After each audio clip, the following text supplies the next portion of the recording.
తెలంగాణ రాష్ట్రంలోని ఐటీఐ కాలేజీలను అధునాతన సాంకేతిక నైపుణ్య శిక్షణా కేంద్రాలుగా తీర్చిదిద్దేందుకు ప్రభుత్వం అడుగులు ముందుకు వేసింది. ప్రస్తుతం రాష్ట్రంలో ఉన్న 65 ప్రభుత్వ ఐటీఐ కాలేజీల్లో స్కిల్లింగ్ సెంటర్ల ఏర్పాటుకు టాటా టెక్నాలజీస్ తో ఎంఓయూ కుదుర్చుకుంది ప్రభుత్వం. వివిధ రంగాల్లో విస్తరిస్తోన్న పరిశ్రమలకు అనుగుణంగా శిక్షణ ఇవ్వనున్నారు. ఈ ఒప్పందంలో రాష్ట్రంలో చాలా మంది విద్యార్థులు నైపుణ్యంలో రాణించనున్నారు అంటోంది ప్రభుత్వం. వివిధ రంగాల్లో విస్తరిస్తున్న పరిశ్రమల అవసరాలకు ఇప్పుడున్న కోర్సులకు మధ్య భారీ అంతరం ఉందని ప్రభుత్వం అభిప్రాయపడింది. ఈ అంతరాన్ని తగ్గించి యువతకు ఉపాధి అవకాశాలను అందించే కోర్సులు అందుబాటులోకి తీసుకువచ్చే లక్ష్యంతో స్కిల్లింగ్ సెంటర్ల ప్రాజెక్టును చేపట్టింది. రాష్ట్ర ప్రభుత్వం 2700 కోట్ల రూపాయలతో ఐటీఐలలో ఈ ప్రాజెక్టును అమలు చేస్తోంది.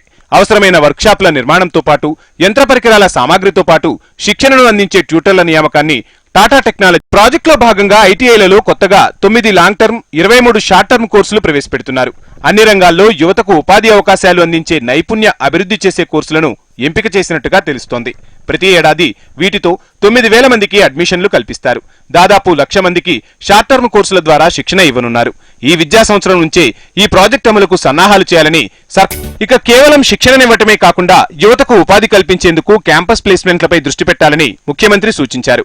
హైదరాబాద్ ను స్కిల్ డెవలప్మెంట్ హబ్ గా తయారు చేసేందుకు తమ సర్కార్ అత్యంత ప్రాధాన్యతను ఇస్తోందని సీఎం